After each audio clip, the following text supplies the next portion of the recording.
ขอยอหัตถาวันทากราบน้อมต่างดวงดอกซ่อมมาทุบบุปผาตัวข้าม่อนน้อยกราบไหว้ทูลสาไตรรัตนาสามดวงเก้าเงาไหว้เจ้าสังฆะครูบาอาจารย์ตนกองวัดงามสั่งสอนม่อนข้าสั่งสอนม่อนข้าขอนอบน้อมในคุณพระรัตนตรัยอันมีคุณพระพุทธคุณพระธรรมคุณพระสงฆ์คุณรัตนแก้วเจ้าตังสามประการอันเป็นสารณะเป็นที่เปิ้งแก่พุทธศาสนิกชนพุทธบริษัททั้งหลายขอความสุขความเจริญในธรรมขอจงมีแก่ศรัทธาญาติโยมพุทธศาสนิกชนพุทธบริษัททุกท่านป้าอุ้ยแม่อุ้ยลุงป้านะศรัทธาตั้งหลายในโอกาสนี้อาตมาภาพก็จะได้น้อมนำศรัทธาญาติโยมเข้าสู่รายการธรรมะในช่วงธรรมะยามแรงในการเทศนาธรรมพื้นเมืองเพื่อกับศรัทธาญาติโยมเฮาได้สดับรับฟังในรายการธรรมะในช่วงเวลา4 โมงแรงถึง5 โมงแรงซึ่งตอนนี้ก็จัดโดยตนตัวอาตมาภาพพระครูปลัดนัทพงศ์ทิตาวุฒศิริเจ้าอาวาสวัดดอนจันทร์ตำบลเวียงกาหลงอำเภอเวียงป่าเป้าจังหวัดเชียงรายในรายการธรรมะยามแรงในวันนี้อาตมาภาพจะได้เทศนาธรรมพื้นเมืองเหนือตีจะได้ยิบยกในวันนี้นั้นมีชื่อเรื่องว่าธรรมพื้นเมืองนอนสูงคือนอนคว่ำนอนต่ำเปิ้นคือนอนหงายก็เป็นการน้ำธรรมตีแฝงด้วยคติข้อคิดสาระต่างๆที่ปรากฏในธรรมมาเทศนาแล้วก็จะได้บรรยายเล่าสู่กันฟังบรรยายธรรมกับศรัทธาญาติโยมเขาได้สดับรับฟังกันต่อก็จะได้สรุปทำตัวก็ในช่วงนี้ก็เป็นช่วงของฤดูมรสุมตัวเนาะฤดูมันเปลี่ยนเพราะไอ้หยังเปลี่ยนเพราะอากาศมันแปรปรวนช่วงหน้าฝนก็จะใกล้จะหายแล้วหรอกหน้าฝนนี่ก็เราก็อยู่กับฤดูฝนแหมสักช่วงหนึ่งมันก็จะเปลี่ยนเข้าแหมสู่ฤดูหนึ่งก็ย่างเข้าสู่หน้าหนาวก็ช่วงนี้ก็ทางภาคเหนือเฮาก็เจอกับพายุก็ทางกรมอุตุนิยมวิทยาบอกว่ายังจะมีแหม3 ลูกอยู่นะจะ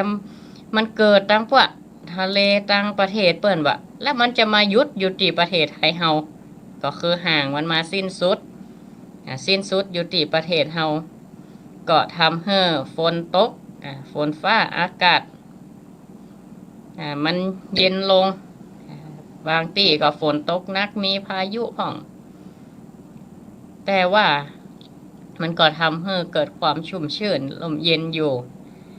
ฝนตกต้นไม้ใบหญ้าเกาะเขียวขึ้นมาศรัทธาก็ไม้ต้นเล็กต้นน้อยก็ได้ฟื้นขึ้นมาแต่บางที่ก็น้ำท่วม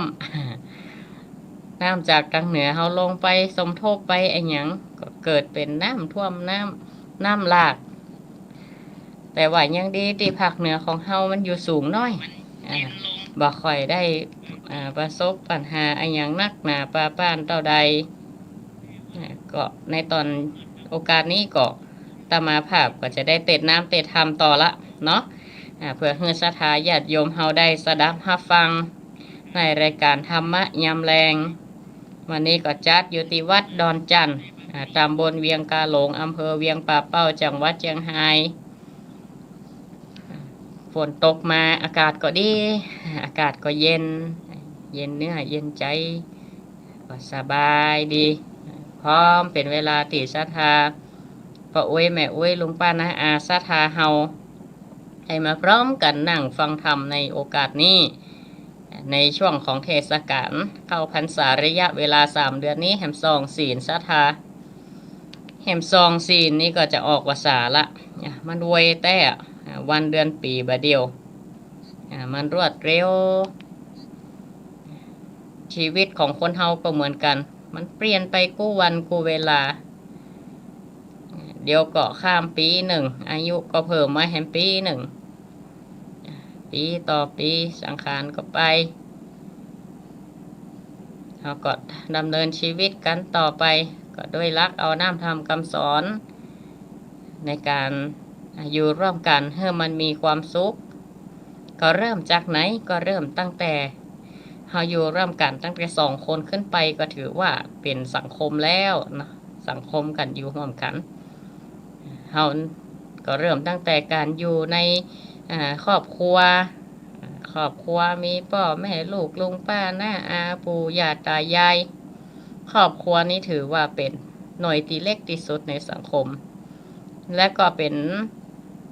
หน่วยที่มีความสำคัญบ่น้อยไปกว่าหน่วยอื่นๆในสังคมด้วยเช่นกันเพราะจะได้การที่เราได้รับการปลูกฝังทางประเพณีวัฒนธรรมการมีคุณธรรมศีลธรรมจริยธรรมค่านิยมต่าง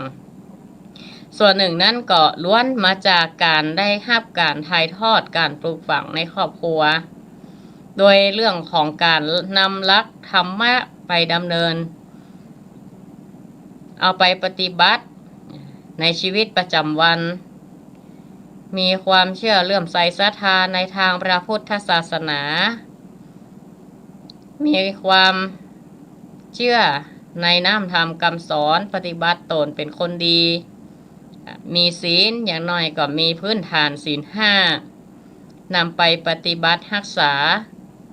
แล้วก็ตามหลักพระพุทธศาสนาเพิ่นก็ยังมีหลักคำสอนที่ว่าด้วยการอยู่ร่วมกันของแต่ละคนบุคคลในสังคมที่จะต้องไปพบปะกับบุคคลต่างๆในชุมชนในสังคมเนี่ยก็มีมากหน้าหลายตาหลายเพศหลายวัยด้วยกันหลากหลายการงานหลากหลายอาชีพหน้าที่ที่เราจะต้องมีความปฏิสัมพันธ์ตัวจะได้อู้ได้จ๋า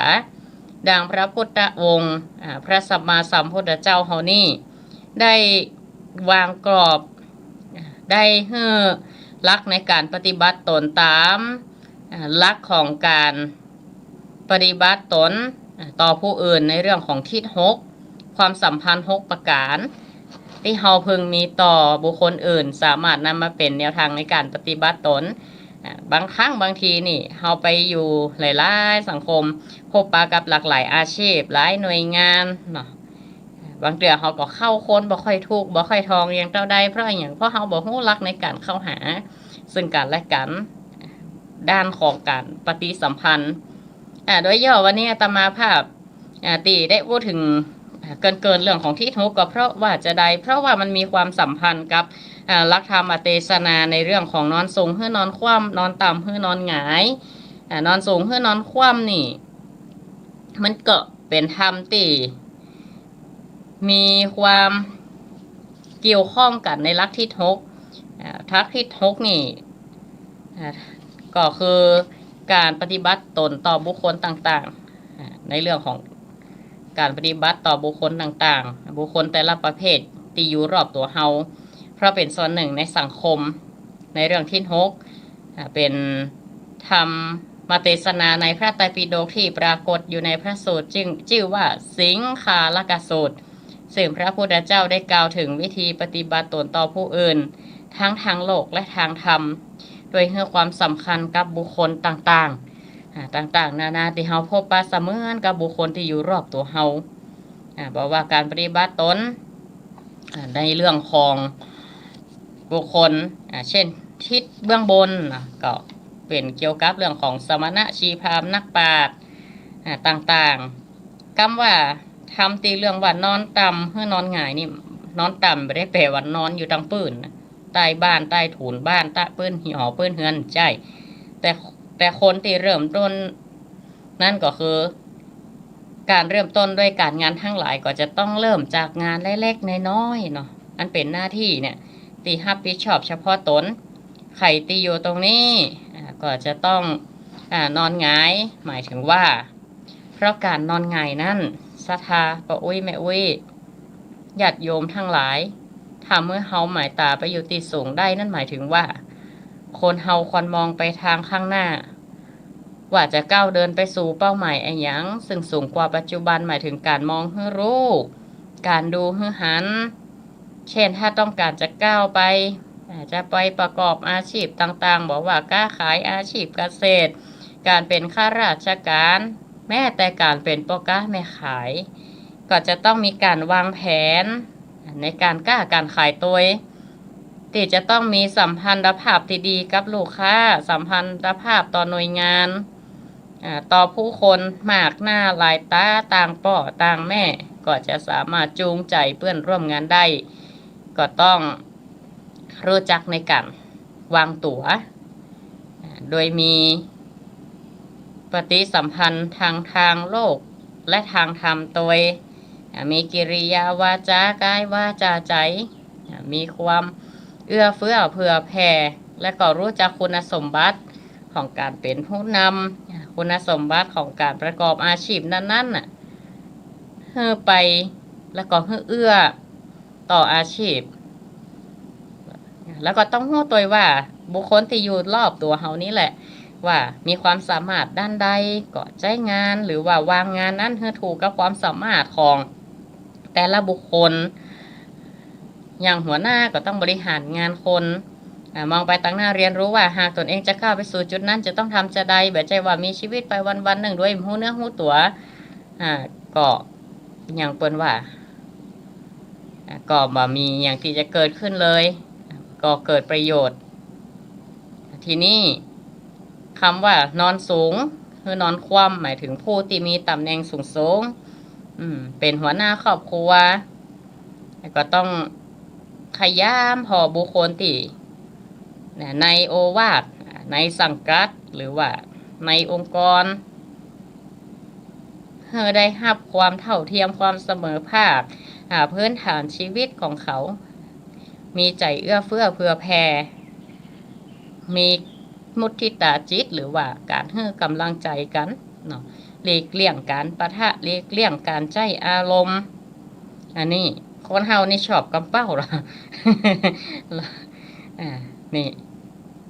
มันเป็นใจอีกว่าแต่ละคนเนี่ยมีพื้นฐานชีวิตเป็นจะได้จริตแต่ละคนนี่เหมือนกันสักคนถ้าผู้ที่อยู่บริหารหรือว่าเป็นหัวหน้าทีมงานหัวหน้าคนเนี่ยหรือว่าเป็นนักปกครองก็ดีเป็นผู้นำครอบครัวผู้นำชุมชนผู้นำสังคมก็ต้องมีหลักคุณธรรมจริยธรรมศีลธรรมก็ต้องรู้ความแตกต่างของแต่ละคนการจะหนังในใจคนหนังในใจชาทาญาติโยมป้าอุ้ยแม่อุ้ยนี่โอ้เป็นสิ่งที่ทำได้ยากแล้วก็ถ้าทำได้ก็จะสามารถชนะใจคนทั้งหลายได้ก็เริ่มจากชนะใจตัวเก่าต้องปราศจากอคติบ่ลำเอียงเพราะฮักบ่ลำเอียงเพราะความชอบส่วนตัวบ่ลำเอียงเพราะความเก่งกลัวอันยังกลัวอิทธิพลกลัวท่านกลัวนี่แล้วก็บ่ต้องลำเอียงเพราะความหลงตัวเพราะความบ่รู้จริงตัวต้องฟังหูไว้หูถึงจะเป็นผู้ที่เป็นผู้นำได้ดีคำว่าการเป็นผู้บริหารคนหรือว่าเขาจะต้องไปอยู่ร่วมกับคนอื่นเนี่ยก็จะต้องวางตัวเนาะกอยเอื้อเฟื้อเผื่อแผ่แบ่งปันแต่ถ้านอนสูงแล้วยังมัวแต่นอนหงายก็จะบ่เห็นบ่ฮู้ว่าคนอื่นเนี่ยเดือดร้อนไอ้อย่างปลาล่ำปลาเหลือก็ต้องมาดูบ้านดูเมืองโดยอาจจะเป็นผู้นำผู้ปกครองก็ต้องพอบ้านพอเมืองเพื่อนว่าจะชีวิตจะก้าวไปตั้งหน้าต้องพอดินเมืองจะถึงจะรุ่งเรืองไปหน้าอย่างก็เป็นผู้นำเป็นผู้ว่าเป็นนั่นเป็นนี่ก็ต้องหู้บริบทชุมชนของตั้งพื้นที่นั่นถึงจะได้ใจคนถึงจะแก้ปัญหาได้ตรงจุดอันนี้ท่านอานันต์ปัญญารชนได้กล่าวว่าผู้นำใจผู้ที่จะนำคนอื่น แต่ผู้นำที่ดีคือผู้ที่คนอื่นอยากจะเดินตามอันนี้มันเป็นเช่นนี้เองศรัทธาอาตมาภาพกว่าจะได้แสดงพระธรรมเทศนาเพราะว่าเวลามีจำกัด1 ชั่วโมงในช่วงตอนเย็นวันนี้เนาะทางนั้นทางนี้จะได้ก็ตั้งอกตั้งใจสดับรับฟังเนอะ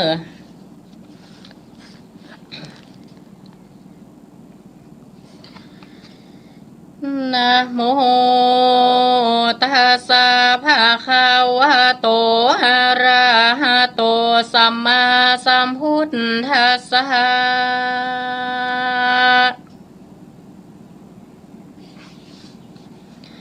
สังฆโหสังฆโหสังฆหิเตนะสังฆหิตันติสัทธโวดุราสาปุริสาตั้งหลายตั้งยิ่งใจหนุ่มเทาตั้งสาธาตั้งหลายอันมานั่งฟังธรรมเฮือเป็นปัจจัยพาเสดปาเฮือเกิดกุศ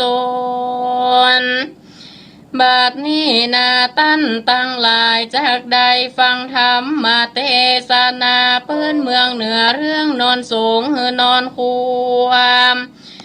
นอนต่ำเฮือนอนง่ายตั้นตั้งหลายมวลหมู่จุงพรำหูยาวไปรอมจิตใจเฮอมันติดสอดดันตามธรรมบัดนี้แลนะบัดนี้แลเตอกำมันว่านอนสูงเฮอนอนความนอนต่ำเฮอนอนง่ายกำโบราณหมายไว้ว่าจงจำใส่มโนนายบอกว่าภายใต้ลาเกยตามจ้าอานาถาโตเครื่องกาเอาไม้บนสร้างไว้ไปลางมาป่าปังเคินครอบสายยองต่อปามีได้เป็นเศรษฐีมังมูลเข้าของหลังทมนามียศธาศักย์ใหญ่มีข้าใจยิ่งใจปริวานหลายมวลโมแวนหอมอยู่ยามวันจากภายพันเตียวตองจากเคินล่องไปมา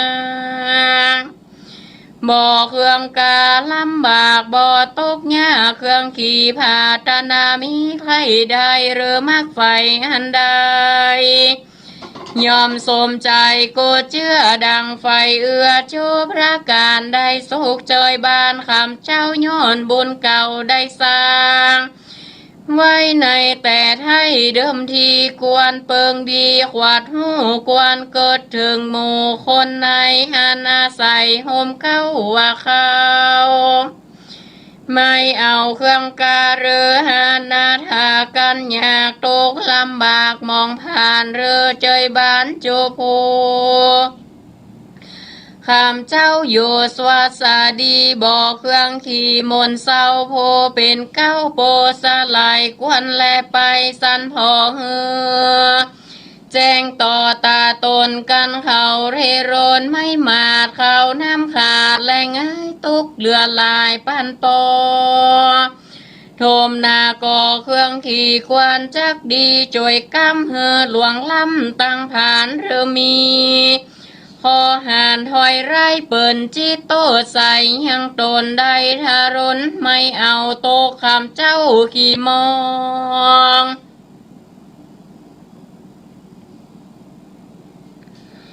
กวนที่ปองจ่าใจเหือป้นเอาไม้เครื่องขี่ดังบาลีกล่าวไว้ว่าสังฆโห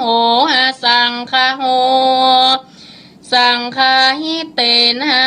สังฆาหิตันตีดังนี้ว่าเฮาได้เป็นดีมังเต้ากันเขาเจ้าตั้งหลายบ่อสบายเมื่อยใครตกเห่าไม่ในตัวเป็นเจ็บหัวปวดต้องเปียที่ต้องมีมากวนการุณาใจกวางเกิดรำสร้างสังฆาหาบ่อนีลาตุมได้ควันคงควายโจโจยเฮือ หายโดยพญาติการหายจากอุบาทกาลียอมเป็นสรีไปนาบ่ตามจ้าเสียลายหันสาหายเปื่อนปองอันตกตองหานาถาเมาเววากันอยากเมาตกยากมาโจกวนหินโดใจชื่นเขาของยืนปั่นไปเขาของใดควรแบ่งตกแต่งยอปันก็อย่าใจตานเกิดที่ยาธานีนักหนาควรมานาสาใจชื่นแบ่งยกยืนวางไปยอมเป็นปัจจัยหันใหญ่ป้าได้เจยบานแหมราการหนึ่งสายตนตัวได้สวัสดีเป็นเศรษฐีมังเต้าได้เป็นเจ้านายคนยศศักดิ์ตนหงอาจมีอำนาจในราชการเป็นทหารตำรวจเป็นผู้หมวดผู้กองอย่าเหี้ยตัวปองหน้าไก่หันตัวได้เป็นดียศศักดิ์มีกำฟ้าไตโลกลาแดนดินอย่าดูแคว้นผู้น้อยอันต่ำต้อยทารนอย่าข่มเหงคนตกอย่ากดกันอย่าขี่มองควรรีปองเกิดสอดแย่เการอดถึงปลายว่าเขาตั้งลายนั่นเล่าตกไม่เอาเครื่องขี่ย้อนป่าปะกำมีแต่ไทยเขาสร้างไว้เดิมอ่อนได้มารอนตอบสายตกไร้ทารนจริงเป็นคนตกยากกดกันอยากอนาถาส่วนเรารานั้นใส่ในแต่ไทยเดิมทีบอกกาลีกะยาควนเว้นจากบาปโจประการจริง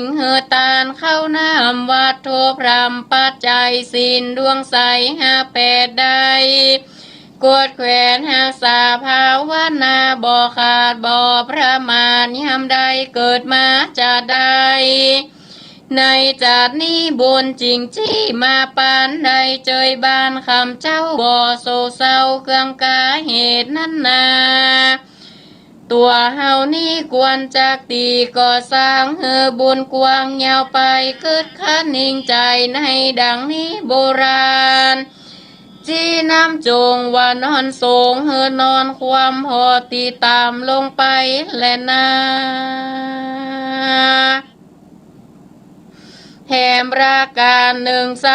ก็หากเฮาผู้เป็นไพรไตประชาโยอาณาแหล่งลาไตเปิ้นฟ้าป่ารับมีกวนจากดีเกิดสอดคาหนึ่งรถถึงกลว่าตนเต้านนทรงยู่ตนได้โยสวัสดีเม่นกันมีน้อยใหญ่ก็ขามหับใจอาสาจมคนหานาทาอยากไรควรเกิดควายคนมีก็เขาว่าเป็นดีมังเต้าย้อนจัดเก่าปางหลังอติตัง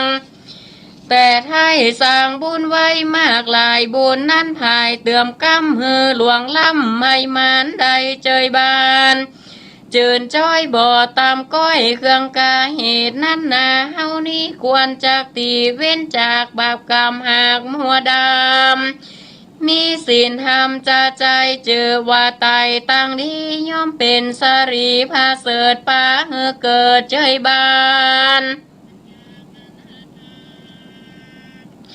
กรรมโบราณแต่ก่อนเช่นปู่มอนสอนปันจงป้ากันเกิดพร่ำว่านอนต่ำนอนง่ายตั้งลายมวลโมจงพรำหูตามมีปฏิบัติดีบ่ขาดบ่ประมาทลาสาบาทนินตันตั้งลายไม่มีศรัทธามูลลาศรัทธาเอาอาตั้งลายมานั่งฟังธรรมอ่านเป็นพลาบุญกุศลก็หากติตนจุโพกุคนกระทำแล้วในวันนี้จงกลาม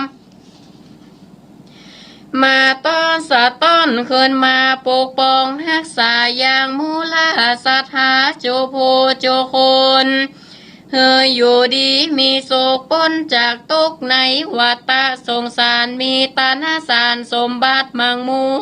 ลตนเต้าใดเป็นเจ้าเศรษฐีมังมีเงินคำแม่นจากอยู่ก็ขอเฮอมีใจแม่นจากไป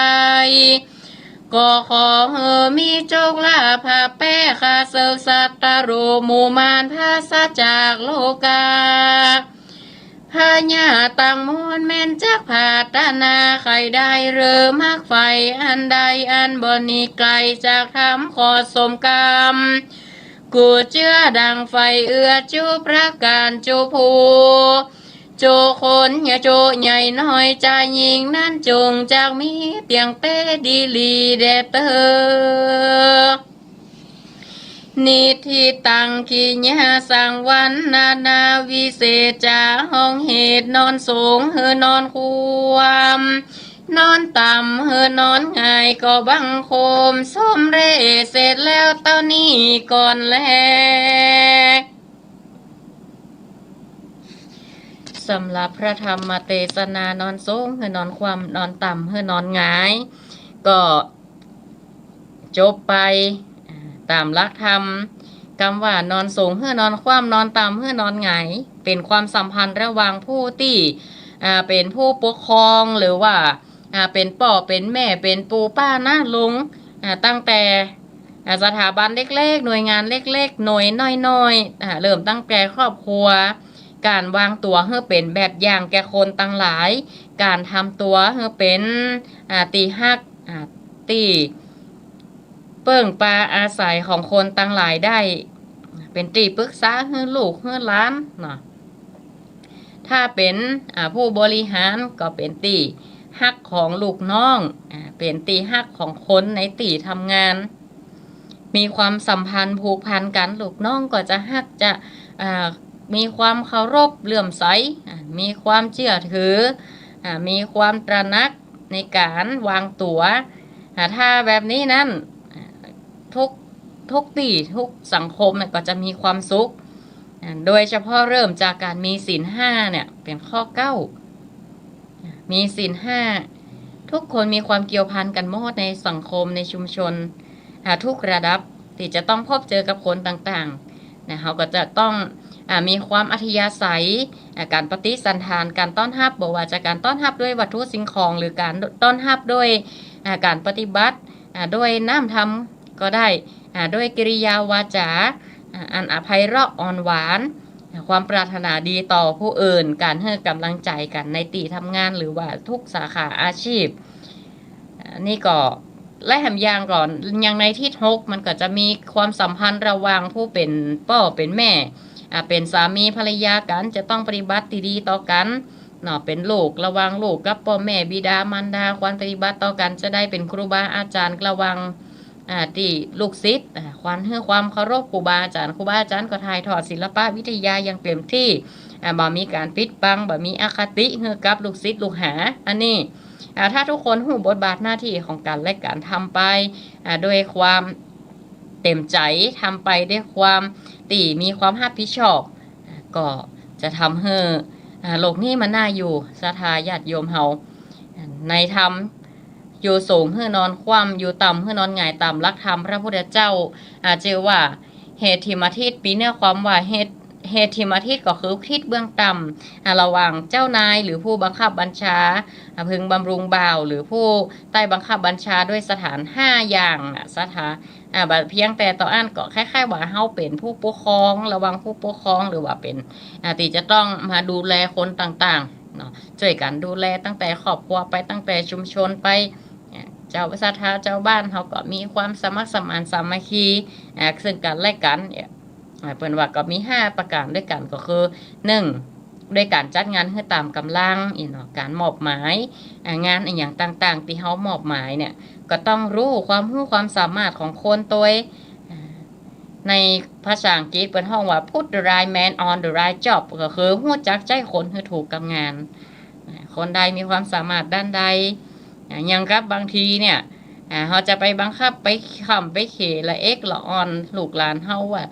จะต้องเฮียนให้ได้อย่างผู้ปกครองบอก ว่าคุณจะต้องเป็นหมอนะจะต้องเป็นพยาบาลจบออกมาแล้วจะต้องเรียนวิศวะจะต้องเป็นนั่นเป็นนี่โดยแบบไปตระหนักถึงความรู้ความสามารถความถนัดของเขาคือว่าตอบแทนหมดถือตัวแน่ตอบแทนหมดละอันนี้มันก็แบบจะถูกตึงหมดเสียทีเดียวบางเพราะว่าคนเฮาเนี่ยความสามารถมันแตกต่างกันนะแตกต่างหลากหลายอาชีพแตกต่างความรู้ความสามารถที่เขาห้ำเขาเฮียนมาก็เฮียนก่อนนักปออยู่แล้วนะบางทีก็ต้องทำตามที่เอาผู้ปกครองหรือว่าผู้ใหญ่ได้วางกรอบเอาไว้ก็ทำให้บัตรนัดกับงานถึงฝืนเฮียนไปทำไปมันก็มีความสุขท้ายที่สุดก็มันก็ล้มเหลวเนาะแล้วก็แห่งประการที่สองคือการทำเน็ตรางวัลหรือว่าเป็นวัตถุสิ่งของหรือว่าด้วยการปฏิบัติด้วยอัธยาศัยดีๆการแสดงมุทิตาจิตการตกรางวัลพ่องรางวัลชมเชยหรือว่าอย่างกับถ้าได้รางวัลอย่างมากเขาก็กล่าวชื่นชมกล่าวความยินดีให้เขาเนี่ยได้มีแฮงที่จะสามารถที่จะทำงานต่อไปได้หรือห่ำเฮียนไปได้หรือมันเป็นกำลังใจที่จะดำเนินชีวิตต่อไปให้มันดีขึ้นนี่เรียกว่าการความเป็นคุณธรรมของตังผู้นำหรือว่าผู้บังคับบัญชาหรือว่าผู้ปกครองทุกหน่วยงานละยังบอกว่าจะเป็นระหว่างครอบครัวพ่อแม่ที่มีต่อบุตรก็ตามก็ถือว่าเฮาเนี่ยก็ยังเป็นผู้ที่จะต้องดูแลเขาดูแลโดยเข้าป่าอาหารด้อยให้กำลังใจแล้วก็ต้องให้ธรรมะตัวเพื่อให้เขาเนี่ยนำความรู้ต่างธรรมเนี่ยไปตัดสินว่าความถูกผิดอันใดดีทำอันใดบ่ควรทำแล้วก็เพื่อป้องกันนำความรู้ทางโลกมาใช้ในทางที่ผิดก็สอนไปทำตัวให้เป็นแบบอย่างเพราะว่าตัวอย่างที่ดีย่อมดีกว่าคำสอนอยู่แล้วถ้าผู้นำหรือว่าครอบครัวเป็นผู้ปกครองทำแบบอย่างดีๆเนี่ยเขาก็จะซึมซาบไปเองเหมือนละอ่อนสอนให้ไปวัดไปวาหันตู้พระทำบุญตักบาตรสอนเรื่องการทำดีได้ดีทำชั่วได้ชั่วยกนิทานชาดกเอามาเล่าเอามาจี้ให้ฟังเนี่ยเขาก็ซึมซาบไปก็ตีจะมีภูมิหู้ภูมิธรรมเป็นภูมิคุ้มกันให้กับเขาป้องกันตีจะเขาจะทำชั่วเนาะหรือว่าทำติบดีบางครั้งบางทีเฮียนจบไปนำความรู้นั้นไปใช้ในทางที่ผิดก็มีเนาะเอาไปลักขโมยเอาไปฆาตกรรมโทษมีการทุจริตเอามาคอร์รัปชันเกิดคดโกงกันเต็มบ้านเต็มเมืองทำความวุ่นวายให้กับประเทศชาติบ้านเมืองแห่งบ่ปอทำให้สภาพโดยรวมมีปัญหาและก็ผู้ที่เป็นผู้บังคับบัญชาหรือผู้ปกครองนั้นจะต้องรักษาดูแลสารทุกข์สุขดิบบอกว่าการเจ็บป่วยเจ็บไข้อย่างต่างๆต้องให้น้ำใจการปฏิบัติต่อคนที่อยู่ใต้บังคับบัญชาเฮาบอกว่านายจ้างลูกจ้างนายจ้างก็ต้องดูตัวว่ายังเฮาเอาเปิดมาทำงานเนี่ยมันถูกกับจริตก็งานนั้นเหมาะสมก็หรือว่าเวลาเจ็บไข้ได้ป่วยกัดไปเยี่ยมไปเยียนให้กำลังใจก็สำคัญแล้วก็ประการที่สี่คือการแจกของตีดีๆไอ้ยังเฮือกินเป็นการตีเฮาเฮือวัตถุสิ่งของด้วยจาคะคือการเสียสละน้ำใจและแบ่งกันเฮือลูกน้องหรือว่าเฮือแก่คนอื่นๆถ้าหากว่าเฮามีสิ่งใดตีเฮาพอมีก็จุนเจือกันไปและประการสุดท้ายก็คือด้วยปล่อยในสมัยก็คือฮู้จักคนที่อยู่ใต้บังคับบัญชาหรือว่าฮู้จักผู้ร่วมงานหรือว่าที่เขาได้จ้างเปิ่น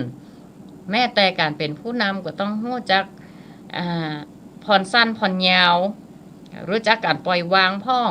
เมื่อเวลาเขาได้พักเมื่อเวลาพักผ่อนเมื่อวันหยุด เพราะว่าคนเฮามันจะเหมือนเครื่องจักรมันมียังวันลุวันเสียคนเฮาก็ต้องรู้จักการพักผ่อนให้เพียงพอตัวเนี่ยมันบ่เพียงแต่ผู้บังคับบัญชาครับแต่บังคับบัญชาเป็นข้าราชการทหารตำรวจอย่างเดียวมันรวมไปถึงผู้ที่เป็นผู้นำตั้งแต่หน่วยเล็กๆก็คือครอบครัวเป็นชุมชนเป็นสังคมและก็ทำนี่มันใจเพียงเฉพาะกับ เฉพาะกะเกี่ยวกับผู้บังคับบัญชาอย่างเดียวนอนสูงเฮือนอนคว่ำนอนต่ำเฮือนอนหงายในที่นี้ก็คือเปิ้นเฮือเคารพซึ่งกันและกันน่ะบ่ไปแบ่งแยกว่าคนนั้นสูงกว่าคนนี้ต่ำกว่าด้วยอำนาจหน้าที่หรือว่าหัวโขนหรือว่าตำแหน่งต่างๆผู้ที่อยู่ที่สูงกว่าก็คอยให้เกียรติลูกน้องใต้บังคับบัญชาคอยให้กำลังใจดังที่อาตมาภาพได้บรรยายเอาไปเนี่ยแล้วก็นอนต่ำให้นอนหงายก็คือก็พยายามแสดงความเคารพเนาะความเคารพให้ความร่วมมือแล้วก็มีความอ่อนน้อมถ่อมตนเพิ่นว่าเฮาอยากจะปรารถนาหากจะใช้ประโยชน์จากสิ่งใดเฮาก็ต้องฮู้คุณของสิ่งนั้นก่อนเช่นเฮาฮู้กุนมีดกุนมุยกุนมีดเอาไว้ตัดไว้หั่นกุนมุยเอาไว้ฟันหลัวนี่เนาะเอาไว้ถากเอาไว้หยังกุนมีดกุนน้ำกุนลมกุนฝนเฮาฮู้ละก็ต้องฮู้ประโยชน์สิ่งนั้นน่ะต้องฮู้คุณค่าก่อนฮู้คุณก่อนเฮาถึงจะได้ประโยชน์จากสิ่งนั้นได้เต็มที่เช่นเดียวกันถ้าเฮาเป็นคนหนึ่งจะจะเข้าไปหาผู้รักผู้ใหญ่หรือว่าครูบาอาจารย์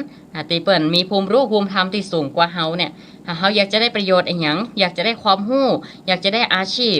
อยากจะได้แนวคิดความเห็นที่ดีเนี่ยเฮาก็ต้องรู้ละว่าบุคคลคนนั้นเปิ้นมีคุณของเปิ้นเป็นจะใดเปิ้นจบอีหยังมาหรือว่าเปิ้นถนัดด้านใดมันจะว่าไปค่อยอิจฉาเปิ้นไปมีความวิวาทหรือว่าการมองในด้านลบเขาก็มีความเคารพอ่อนน้อมเข้าไปหาเหมือนเขาฮู้จักว่ามุ้ยเนี่ยมันต้องเอาไปบันหลัวอยู่ละตัดฟืนตัดอย่างอยู่ละเขาก็ต้องฮู้คุณเหียก่อนเขาก็สามารถจะเอาสิ่งนั้นเอาไปตัดไม้เพื่อมันขาดเอาไปเปลี่ยนฟืนได้การเข้าคนก็เช่นเดียวกันเมื่อเขาฮู้ความสามารถของแต่ละบุคคลด้านนั้นตามความถนัดเขาก็มีความเคารพอ่อนน้อมเห็นน้อยมีความเคารพแล้วก็ตีสามารถจะนำความรู้ของเปิ่นเข้าไปหาบุคคลนั่นให้เปิ่นได้ถ่ายทอดศิลปะวิทยาอย่างต่างๆมาแล้วเขาถึงจะได้ประโยชน์อย่างเต็มที่ก็เริ่มจากการมีความเคารพซึ่งกันและกันนั่นเองส่วนผู้ที่เป็นผู้ใหญ่หรือว่าเป็นครูบาอาจารย์เป็นพ่อเป็นแม่เนาะเขาบ่ต้องไปอู้ถึงว่าเป็นผู้บังคับบัญชาได้บังคับบัญชาละก็คือผู้ที่มีวัยวุฒิคุณวุฒิสูงก็จะต้องเป็นแบบอย่างที่ดีให้ความรู้ในทางที่ถูกต้องปราศจากอคติตัวบ่มีความลำเอียงเพราะว่าเขาหันสังคมณปัจจุบันเนี่ยทุกองค์กรทุกหน่วยงานอย่างที่มันเดือดร้อนกันปัจจุบันเพราะมันว่าอย่างถ้าว่าทั้งสองฝ่ายเนี่ยไม่ยอมที่จะผ่อนสั้นผ่อนยาวกันเนาะถ้าว่าเขามีความเคารพกันถึงผู้ใหญ่ถึงผู้น้อยเขาก็จะคอยไปด้วยกันได้ง่ายเหมือนกันเป็นกัลยาณมิตรกัลยาณธรรมกันที่ศรัทธาญาติโยมได้มาฟังธรรมะวันนี้เขาก็ได้ความรู้จากครูบาอาจารย์เขามีความเคารพในน้ำธรรมคำสอนในพระพุทธศาสนาเขาก็มีความเคารพในครูบาอาจารย์ที่เพิ่นได้แสดงธรรมบรรยายธรรมมาเนาะแล้วก็นำไปปฏิบัติมันก็จะเกิดประโยชน์ต่อเฮาได้หู้แนวในการปฏิบัติก็นี่ก็เริ่มจากการมีความเคารพเพราะว่าคารโวจะเอตัมมังคะละมุตตมังการมีความเคารพอ่อนน้อมถ่อมตนเนี่ยมันเป็นมงคลชีวิตตัวเฮาก็จะสามารถปฏิบัติตนตัวได้ถูกต้องที่เขาจะไปพบปะกับคนต่างๆที่อยู่รอบตัวเฮาว่าผู้นั้นจะมีวัยวุฒิมากกว่าหรือน้อยกว่าก็ตามเพราะความเคารพเนี่ยมันเป็นมงคลความเคารพนั้นถือคือเสน่ห์ไม่โลเลเหมือนลิงวิ่งหลอกหลอนทั้งต่อหน้ารับหลังพึงสังวรย่อมงามงอนสวยสง่าราคาแพงนั่นหมายถึงว่าความเคารพก็คือการยอมรับนับถือด้วยความซาบซึ้งด้วยความตระหนักในกุลของเปิ้นแล้วก็มีความเชื่อถือยึดมั่นเชื่อฟังเรียกว่าความเคารพเช่นเฮามีความเคารพต่อพระพุทธเจ้าเฮามีความเคารพต่อครูบาอาจารย์ต่อพ่อต่อแม่เฮาก็ ที่จะสามารถปฏิบัติตนตามธรรมชาติของมันมีความฮักมีเมตตากรุณามุทิตาอุเบกขาธรรมชาติของธรรมนั้นมันก็จะเกิดขึ้นเองว่าคนนั้นเป็นครูบาอาจารย์เขาจะวางตัวจะได้ปฏิบัติตนจะได้ถ้าเขาได้ฝึกได้รู้ได้เรียนมาเนี่ยธรรมชาติหรือว่าธรรมะเนี่ยในตัวของเขามันจะเป็นไปโดยอัตโนมัติการอ่อนน้อมถ่อมตนมารยาทไทยอย่างต่างๆมันจะไปเองสถาอย่างนอนสูงหรือนอนคว่ำเนี่ยคือผู้ที่อยู่ตั้งบนนี่เนาะหรือว่าเป็นผู้ปกครองคนตั้งแต่การเป็นผู้ปกครองพ่อแม่ปู่ย่าตายายเขานี่แหละก็คอยสั่งคอยสอนคอยอบรมนอนสูงหรือนอนคว่ำถ้าเป็นผู้บริหารปกครองบ้านเมืองเป็นข้าราชการก็ต้องพอโดยอยู่ที่สูงก็ให้นอนคว่ำให้พอสารทุกข์สุขดิบของประชาชนว่าประสบปัญหาอย่างประหลาดจะแก้ตรงจุดได้จะใดแล้วก็แบ่งแยกว่าเขาจะแก้ไขเฉพาะกลุ่มนั่นกลุ่มนี้อย่างเดียวต้องมีความเท่าเทียมความเสมอภาคกันก็เคารพตัวเคารพซึ่งกันและกันและนอนต่ำเพื่อนอนหงายหมายถึงว่าผู้ที่อาจจะมีวัยวุฒิหรือว่าคุณวุฒิน้อยกว่าก็มีความเคารพต่อผู้มีวัยวุฒิมากหรือว่าคุณวุฒิมากกว่ามีความเคารพซึ่งกันและกันอันนี้สังคมมันก็จะอยู่ม่วนมีความสุขตอนนี้สถาเฮาท่านติจะโทรศัพท์อูจ๋าสนทนาหน้าไม้แลกเปลี่ยนความรู้ข้อคิดคติธรรมกันได้เนอะตอนนี้ก็จะอนุญาตเปิดสายหน้าไม้แล้วเนาะในช่วงสาระธรรมยำแรงกับช่วงของการเตะธรรมพื้นเมืองก็เบอร์โทรศัพท์อัตมาภาพ0963458026 0963458026เพราะความเคารพนี่เองญาติโยมเฮาความเคารพคือการกระทำที่นักแน่นเป็นธรรมที่ควรเคารพมี6อย่างเหมือนอย่างที่พระสารีบุตรได้กล่าวว่าชะคารวาอิทาอาวุโสภิกขุสัทธริสคารโววิหารติแปลความได้ว่าคารวะธรรมมีอยู่6อย่าง6อย่างนี้มีอย่างปรามก็คือเคารพในพระพุทธพระธรรมพระสงฆ์ก็คือพระรัตนตรัยมี3ข้อละสิกขาก็คือเคารพในการศึกษาห่ำเฮียนเพราะว่าจะเป็นตั้งการเฮียนตั้งโลกหรือว่าการเฮียนตั้งธรรมก็ตามมีความเคารพในตำรับตำราที่เฮาได้ห่ำได้เฮียนตีเฮือกุลกับเฮาได้เอาวิชาความรู้ไปใช้ประโยชน์เอาไปสร้างอาชีพเป็นเครื่องดำเนินชีวิตเครื่องมืออย่างต่างๆและเคารพในความบ่ประมาทมีสติสัมปชัญญะรู้ตัวอยู่เสมอเมื่อเขาเคารพในความบ่ประมาทแล้วธรรมนั้นก็จะรักษาเขาให้มีสติให้มีสัมปชัญญะและเคารพในการปฏิสันถานคืออยู่ด้วยกันให้มีความสุขเคารพซึ่งกันและกันแบ่งปันกันของคนในสังคมนั่นเองญาติโยมเขาสายแรกวันนี้เนาะเจริญปอนเนอร์ธรรมะสวัสดีครับหลวงตาสบายฟังอยู่เนี่ยชัดเจนดีไหมครับกำลังพูดอยู่เนี่ยครับชัดเจนดีไหมครับหมดชัดนะ104ชัดเจนเนาะชัดเจนครับครับขอบคุณครับหลวงตาครับได้ให้กำลังใจครับธรรมะสวัสดีครับสายต่อไปธรรมะสวัสดีเนอะจ้าครับขอบคุณครับเจริญปอนป้าหลวงวินบ้านสันขี้เล็กหน่อยยมปอนเนาะฟังอยู่เด้อชัดเจนดีเนาะชัดเจนดีตะคืนฝนตกนักก็ป่อฝนข้ามลาตะคืนขนาดเลยเนาะต้องฝนจะมดกันเหมือนกันมดไข่ละป่อ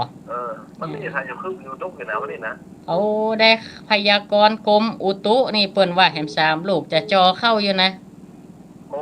มันจะมาตึกบ้านเฮาจะตึกประเทศไทยเฮาล่ะที่อื่นมันก่อมไปล่ะมาเยอะๆบ้านเฮามันมีดีอย่างบอกว่าเนาะมายุทธเนี่ยเอาอนุโมทนาเนอะธรรมะสวัสดีการมีธรรมะเป็นที่สบายเป็นมงคลและญาติโยมเฮาเนาะเจริญปอนเนอร์เจ้าครูธรรมะสวัสดีฟังจากตั้งได้โยมแม่ป่าบงเรื่องป่างเจ้าป่าบงเมืองฝางสัญญาณชัดเจนบ่ชัดเจนเจ้า ชัดเจ ฝ น นต เนาะ กวันเจ้าจังพูดเจ้า โอ้ตกตะคืนล่ะบัดเดียวนี่ก็กำลังมืดมาต่ำลงนะ เจ้าเหมือนกัน กูว่าตอนจัดรายการจะตกได้กะ เจ้าเป็นกำลังใจเลยเจ้า อนุโมทนาธรรมะสวัสดีเนอเจริญปอน0963458026โทรตางโทรศัพท์อย่างเดียวเนอญาติโยม0963458026ตอนนี้วันนี้เราก็ได้มาฟังธรรมะเนาะฟังธรรมกันในช่วงรายการธรรมะยามแรงทั้งนั้นทั้งนี้ศรัทธาเฮาการสงเคราะห์กันเนาะการสงเคราะห์ด้วยธรรมเนี่ยถ้าเฮาบ่มีความประมาทเฮามีสติในการดำเนินชีวิตเฮามีสัมปชัญญะความรู้เนื้อรู้ตัวมีศีลมีธรรมแล้วธรรมทั้งหลายนั่นก็จะรักษาเฮาเพราะว่าการอยู่ด้วยกันทุกมื้อกูวันนี้เฮาก็หันกันดีว่ามันมีแต่ปัญหามันเข้ามาบอกว่าจะเรื่องของไวรัสโควิดบัดเดียวก็เพิ่มขึ้นอยู่นะก็ยังแบบคงตีคงตั้งจะได้ก็ต้องรักษาดูแลกันต่อไปเว้นระยะตั้งสังคมเจริญปอนธรรมะสวัสดีจากต่างได้ ไม่คือดอยสะเก็ดเจ้า อ๋อจากแม่คือดอยสะเก็ดโยมแม่อย่างกะ แม่ลำไพอ่ะเจ้า อ๋อโยมแม่อัมไพโยมแม่อัมไพฟังจากสัญญาณขึ้น104นี่กะ เจ้า104เจ้า อ๋อชัดเจนดีเนาะ เจ้าชัดเจนดีเจ้า โอ้อนุโมทนาโตโยมแม่ติดตามรับฟัง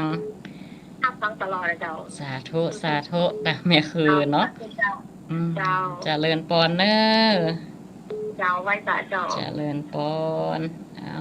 ธรรมะสวัสดีสายต่อไป ไว้สาเจ้า เจริญปอนจากตังใดฮะ จากบันทีเจ้า บ้านที่ละปูนเนาะ เจ้านั่นเจ้ามีกำลังใจให้นะเจ้า อนุโมทนาเนอเป็นแม่อุ้ยละก้าอายุต่อใดละ เจ้า โอ้แม่อุ้ยก็ขอสุขภาพแข็งแรงเนอ เจ้า สุขภาพแข็งแรงสาธุ วันเลิกที่ทำขอกินบุญมีกุศลกับตัวนะเจ้า สาธุธรรมะสวัสดีสายต่อไปเจริญปอน ไว้สาเจ้า ธรรมะสวัสดีจากตังใดแม่ อันสังกลางใต้สกปงเจ้า สันกลางสันกำแพงเอา เจ้า ชัดเจนบ่ เจ้าชัดเจนดีเจ้า ให้กำลังใจท่านพระครูนะเจ้า อนุโมทนาชื่อว่าโยมแม่อย่างหานี่ แม่อัมพรเจ้า โยมแม่อัมพรสันกลางนี่เนาะแม่เนาะ เจ้าเจ้า เจริญปอนเนอ เจ้าเจ้า สาธุสายต่อไปเจริญปอนธรรมะสวัสดี ติดแล้วเอา8431ตั้งปลายเนอเงียบปิ้ง เอาสาธาโทรเข้ามาใหม่0963458026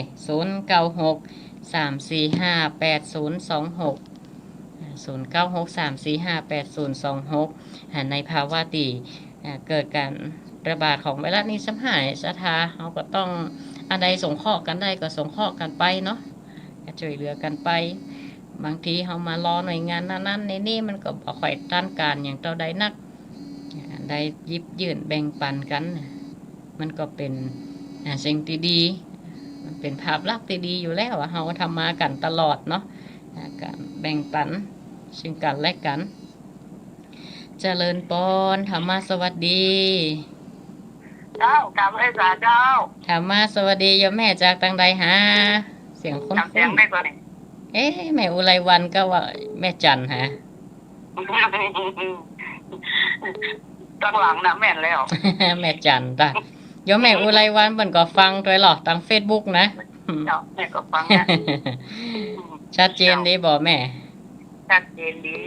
เจ้ากำลังจะเอาฝนหนาวไปส่งมันโดงห้องต่ำอยู่ โอ้เอาจ้องไปตัวเนอะตำมาติ๊กๆแล้วนะแม่ แป๊บเดียวเจ้า แป๊บเดียวจ้ะอนุโมทนาเนอะ เจ้าบุญก็ฟังอยู่ เจริญพรสาธุแม่ เจ้า ไหว้จ่าเจ้า ธรรมะสวัสดีก็ปรับไปตามสถานการณ์การส่งเดลิเวอรี่บัดเดียวนี่ก็เขาก็มาหันกันในยุคเนี่ยเนาะ ส่งตามบ้านตามจองมีออเดอร์เข้ามาสั่งกันตังเฟซตังไลน์ก็ปรับไปตามยุคสมัยละสถานมันเปลี่ยนไปละกะ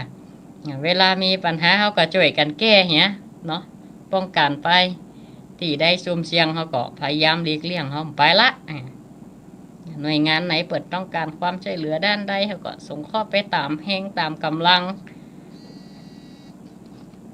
เจริญปอนธรรมะสวัสดี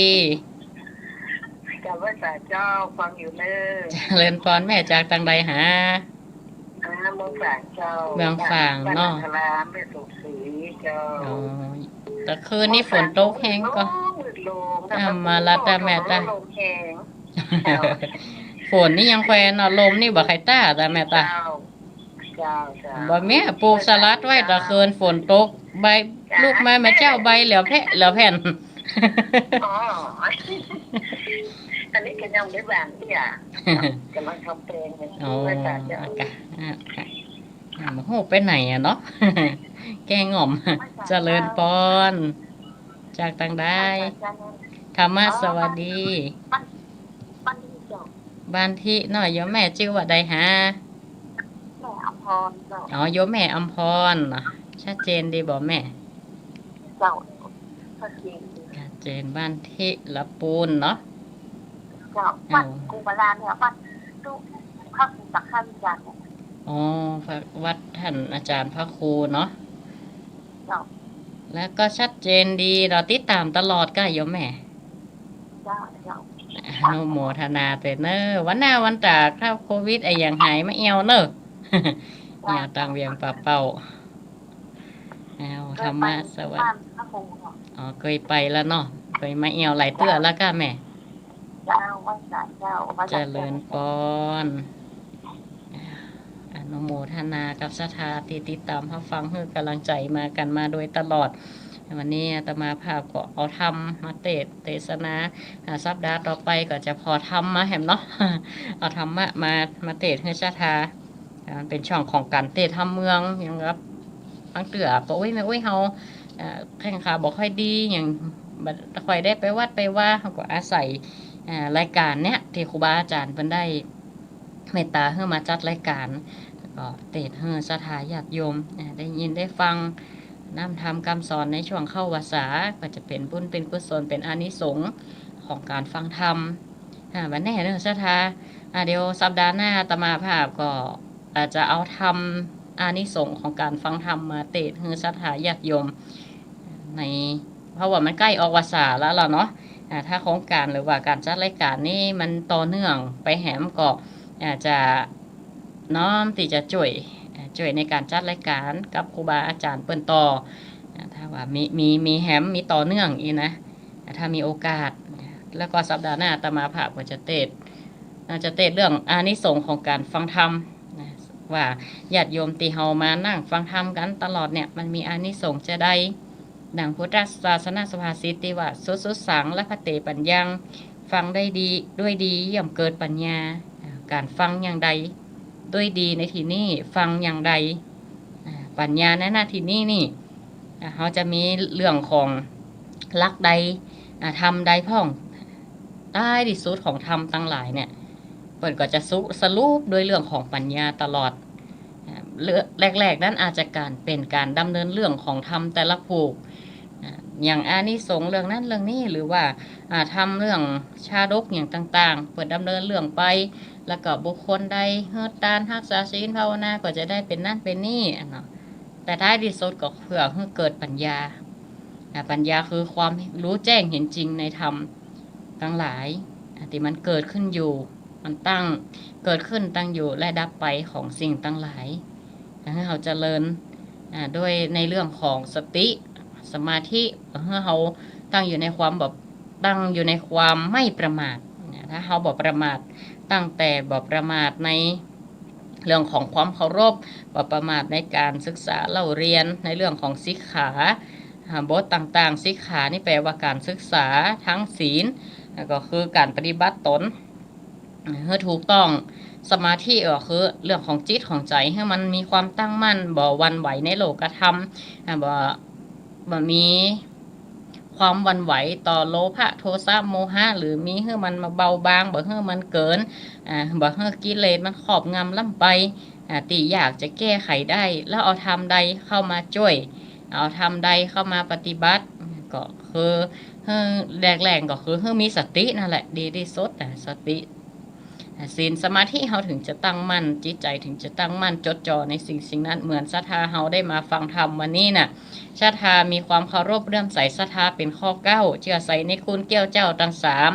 มีความเคารพในธรรมแล้วทีนี้ศรัทธาก็จะจดจ่อในธรรมเทศนาเรื่องนั้นน่ะสามารถที่จะฟังการดำเนินเรื่องของธรรมต่างๆแล้วคิดไปตัวพิจารณาธรรมแยกแยะธรรมเป็นเหมือนกับกุลธรรมในสัมโพชฌงค์ศรัทธาธรรมวิจยะคือการเลือกเฟ้นธรรมเอาธรรมใดมาปฏิบัติเหมือนเปรียบเสมือนว่าธรรมตั้งหลายมีอยู่นักศรัทธาธรรมติเตศเนี่ยเหมือนพระพุทธเจ้าบอกว่าเมื่อเอาใบไม้อิ่มกับมือเนี่ยก็เป็นธรรมะละเอามาพิจารณาก็เป็นคุณละเมื่อจิตใจเขามีความตั้งมั่นบ่หวั่นไหวโลกธรรมต่อโลภะโทสะโมหะความโลภความโกรธความหลงแค่นี้ใจเขาก็มีสมาธิขึ้นเขาบอกแวกเขามีความซับซ้อนมีความบิดตกมีความกังวลเกิดขึ้นในใจก็เป็นสมาธิได้ที่สุดอันอย่างที่เกิดขึ้นกับเขาเนี่ยบอกว่าความทุกข์หรือว่าความเบื่อหน่ายความอย่างต่างๆเขาหันการเกิดดับของอารมณ์ของเขาเองแม่กูเมื่อกูวันนี่ปัญหาอย่างไล่ๆเข้ามาบอกว่าจะเป็นเรื่องของเดียวกับโควิดเนาะทำให้เขาวิตกกังวลแต่ถ้าในคณะเดียวกันเขาก็หันในอย่างสิ่งดีๆเกิดขึ้นการเอื้อเฟื้อเผื่อแผ่การแบ่งปันอารมณ์ก็ดีขึ้นยังแม่จันเพิ่นจะไปส่ง เพิ่นจะไปส่งคนเหนาคนเหนาอันนี้เป็นรายได้ละอันนี้ก็อารมณ์ดีขึ้นมาละอารมณ์ดีขึ้นมาบางทีนี่โอ้ฝนใกล้จะตกละโอ้บ่ค่อยม่วนใจละฝนจะตกผ้าก็บ่ได้ตากอารมณ์มันเปลี่ยนขึ้นเปลี่ยนลงเปลี่ยนไปเปลี่ยนมาเฮาหันการเกิดดับแม้แต่อารมณ์ของเฮามันก็ยังบ่ดังใจอารมณ์ของเฮาธรรมะก็เหมือนกันท้ายที่สุดฮู้ว่าทุกสิ่งเกิดขึ้นตั้งอยู่ดับไปเฮารักษาจิตรักษาใจของเฮาก็มองเห็นน้ำเห็นธรรมละแค่ใบไม้หนึ่งยิบมือเนี่ยเหมือนทำหัวข้อใดหัวข้อหนึ่งเฮานำมาปฏิบัติก็เกิดประโยชน์อย่างสูงสุดได้เหมือนกันศรัทธาญาติโยมโอ้เวลาก็หมดแล้วอนุโมทนาโยมแม่กัลยาเตเนอร์บ้านบ่อสร้างโยมแม่ฟังต่าง Facebook วันหน้าวันตามาแอวเนอร์ก็ขอลาศรัทธาญาติโยมในรายการธรรมะยามแรงณตอนนี้เนาะขอศรัทธาทุกท่านอยู่ดีมีสุขเหมือนกันกูคู่กูคนปราศจากโรคภัยไข้เจ็บอันตรายทั้งปวงอย่าได้มาก้ำกายในตนตัวศรัทธาขอให้ทุกท่านอยู่ดีมีสุขอานิสงส์แห่งการฟังธรรมจงเป็นตบะเป็นเดชะเป็นพละวะปัจจัยนุน้อมให้ท่านอยู่ดีมีสุขแข็งแรงเนาะสุขภาพดีมีความสุขทางกายทางใจการแสดงพระธรรมเทศนากปอสมควรแก่เวลาเอวังก็มี